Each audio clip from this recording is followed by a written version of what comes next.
Hello there, welcome back to Waifus. I'm Sefhi, your favorite gambling addict, and today's topic is going to be the Phase 3 testing on Julia and where she's on the tier list after we have properly tested her Phase 3, the updated burst, because it's a lot of extra damage, and if it's worth building her or not in my opinion. There are a few things that are important to mention, mostly about anomaly interception and pierce, but all in all, she's pretty strong. She's probably priority after Tove, Drake, and also Miranda. I will say that she is the best one, not counting Helm, because obviously Helm is the best one, right? That said, before we jump into that, don't forget to leave a like and subscribe to help me grow the channel. And let's jump directly into my free-to-play account. Scarrow, thank you for letting me test in here. Appreciate it, one love as usual. And let's talk a little bit first about the stats for these characters. The iron characters that Scarrow has, the investment they have is not great, it's not good. Scarrow, bad investment here on the rocks, okay? just saying. When we talk about Eve, 41 elemental, no attack. Laplace, 23 elemental, 11 attack. If we talk about Rapid Red Hood, 56 elemental, 9% attack. Raven, no elemental, no attack. And then of course Julia, only one attack line, which would be 11%, almost 12. So as you can see, everyone will have either more attack or more elemental damage than Julia. And even then, she's catching up to most of the characters in here. So let's start with Ultra. Ultra is probably the biggest disclaimer we have to make in here, because Ultra is a boss that favors Pierce too much. We're talking about Ultra. This is a boss that if you are running Red Hood, if you are running anything that can pierce, clearly is going to be better than running Eve, running Raven, running anything else. Even at a lower investment, Red Hood is still better here.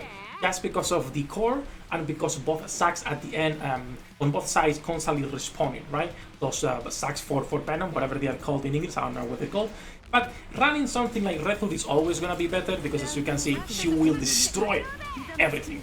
Not only the core, but also both of the parts on the sides. So when we are talking about Julia, she cannot do that. When we're talking about Eve, she cannot do that. Even Raven has problems keeping up with the parts responding and actually breaking the core.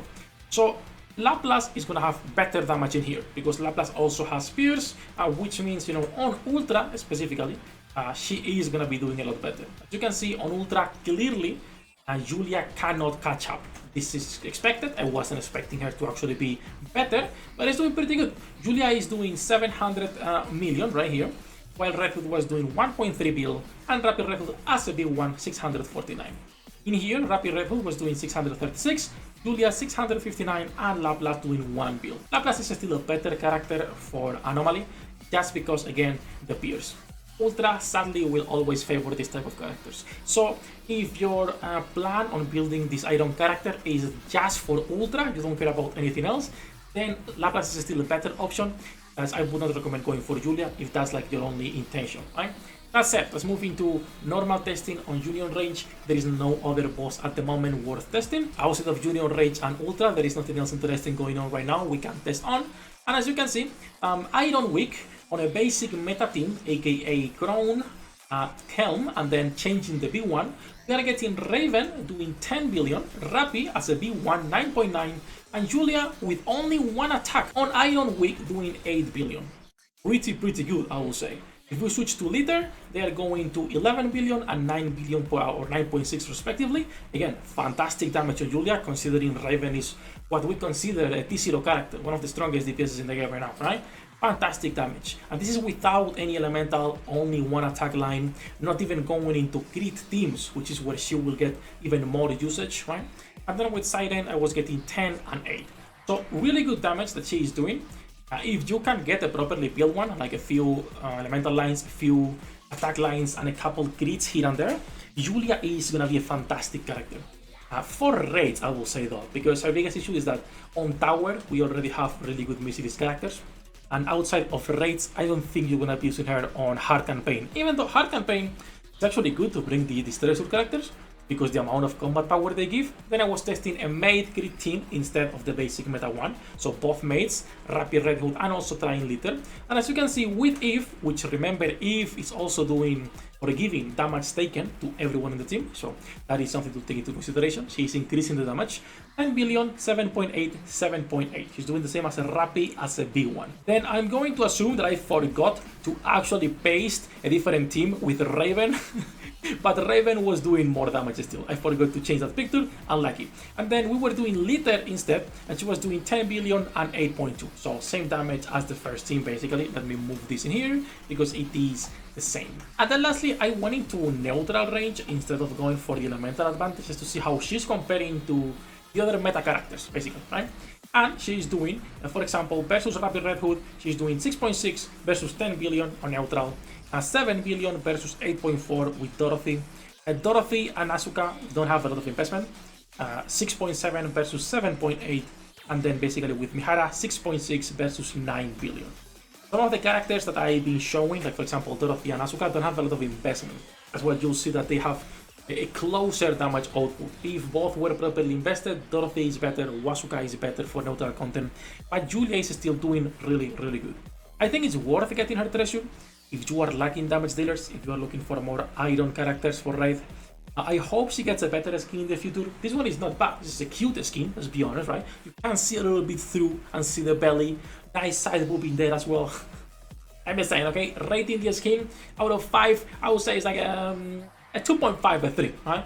Kind of like a mid skin, but mid on the good sense, not on the bad one. That said, enough japping about random fan service. Let's talk about her build a little bit. This is a character that still doesn't change anything. It's still a selfish DPS. It's still a character that you want to go for elemental, you want to go for attack, and you want to go, of course, for the crit lines.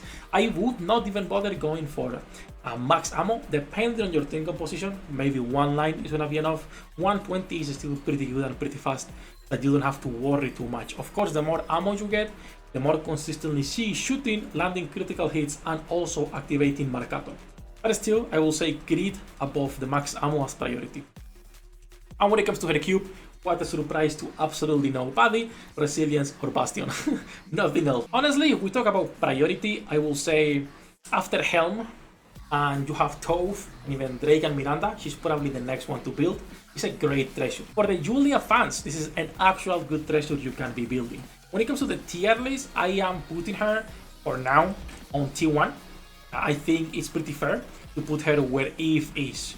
And I think it's pretty fair because I think on the same investment, she's actually gonna be doing better damage than what Eve can do, even though Eve is giving the damage taken debuff, right? But I'm pretty sure Julia can outperform her in terms of DPS. So Eve got power creeped in just one patch. Congratulations to the Stellar Blade girls, only Raven remains at the top for now. That said, I think that's gonna be it for this one, honestly. Just wanted to share a little bit the damage numbers, a little bit on the testing, why she's a tier 1 character. Tomorrow I'll make a full video going over the updated priority for the characters. If you don't want to wait for tomorrow and for the video, it's already on the website updated, so you can just go check on lootandwaifus.com. But as usual, that is going to be everything for today. Love you all bastards, good luck with your pool dinner dates. See you in the next one.